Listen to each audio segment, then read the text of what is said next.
근데 사실 지금 7개 사항이라고 말씀을 하셨잖아요. 그 7개 사항은 사실 14개 사항을 미국이 요구를 했다라는 것이고, 한 장짜리 양해각서에. 근데 그 내용을 이 월스트리트 저널이 좀 입수해서 7개로 줄인 내용이에요. 예, 예.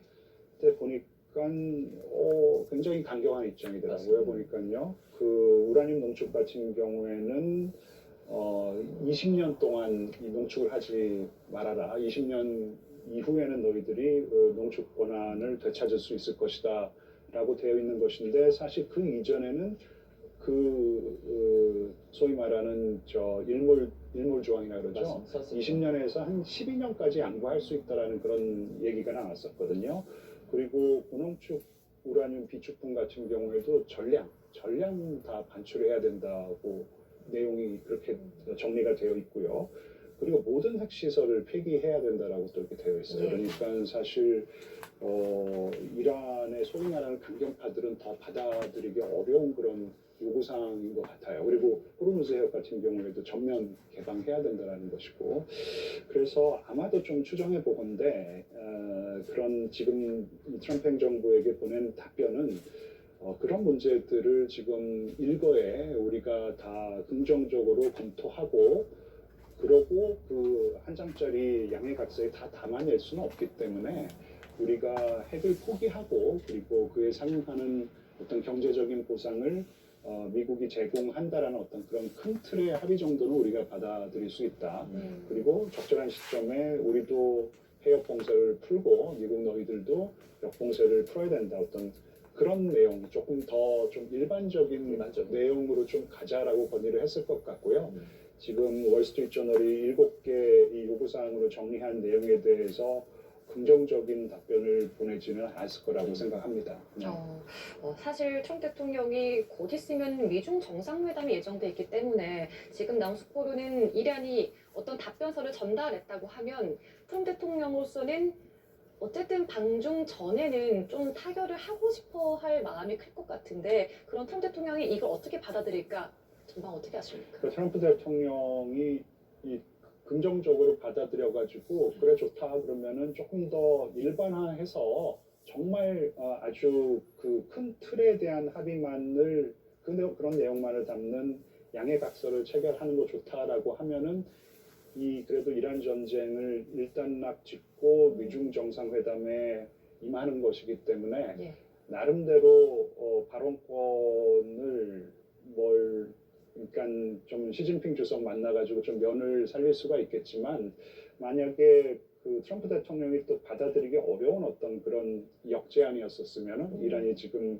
보내온 어떤 이란의 이제 그 답안지가 이 협상안이 트럼프 대통령이 받아들일 수 없고 그래서 거부를 하게 된다 그러면은 트럼프 대통령이 여전히 이제 이란 전쟁을 일단락 짓지 못하고 미중 정상회담에 임하는 것이기 때문에 시진핑 주석을 만나서 조금 발언권이 약화가 될 수가 있다고 생각을 해요.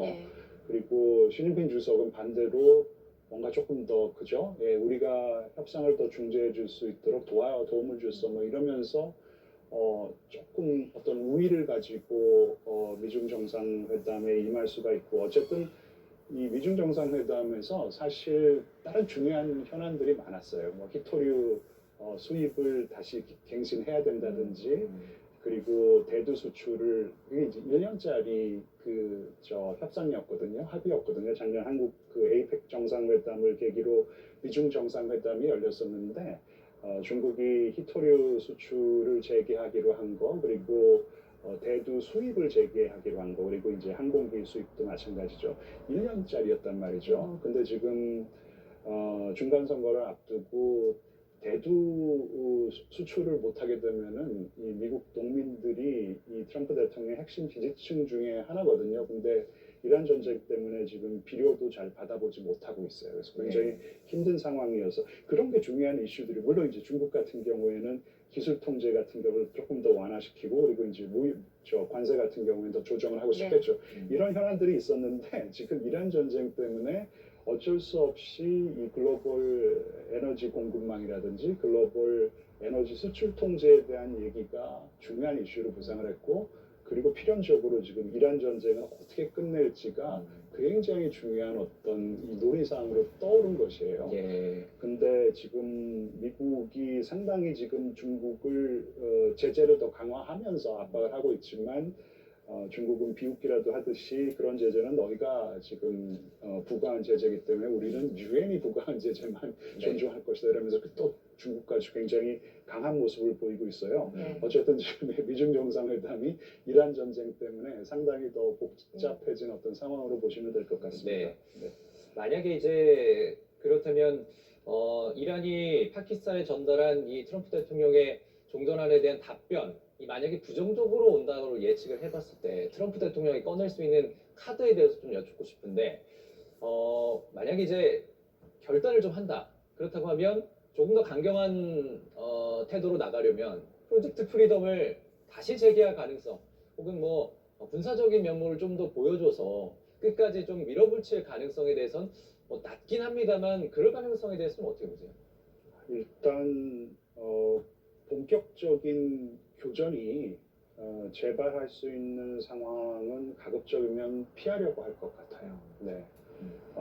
지금 보니까 저는 이 역봉쇄가 시작되면서 이란이 참 견디기 어렵겠구나라고 생각을 했는데 생각보다 더 잘 버티는 것 같고요. 그리고 CIA에서 이 분석이 하나 나왔는데 이란이 앞으로도 한 3, 4개월은 그렇죠, 거뜬히 견딜 수 있고 예. 그리고 미사일과 미사일 발사대 한 70%는 살아남았다는 것이에요. 예, 그리고 지금 석유 수출 같은 경우에도 물론 이제 호르무즈 해협 그 항로를 대체할 수는 없겠지만 나름대로 그래도 숨통을 트이게 해줄 수 있는 카스피해로의 어떤 그런 우회 수출 항로라든지 예.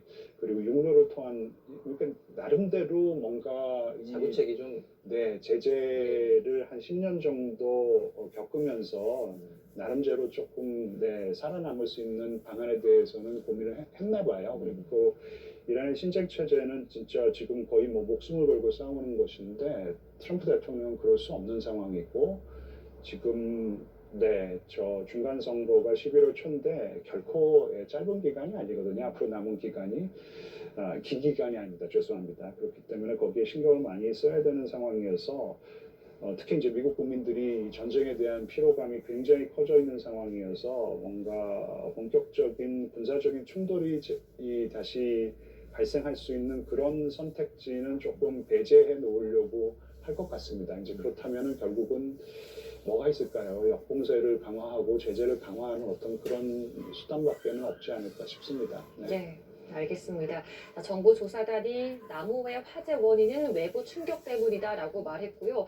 그리고 나온 속보, 이란이 미국 종전안에 대한 답변을 전달했다라는 이 내용까지 짚어봤습니다. 김재천 서강대 국제대학원 교수와 자세한 내용 짚어봤습니다.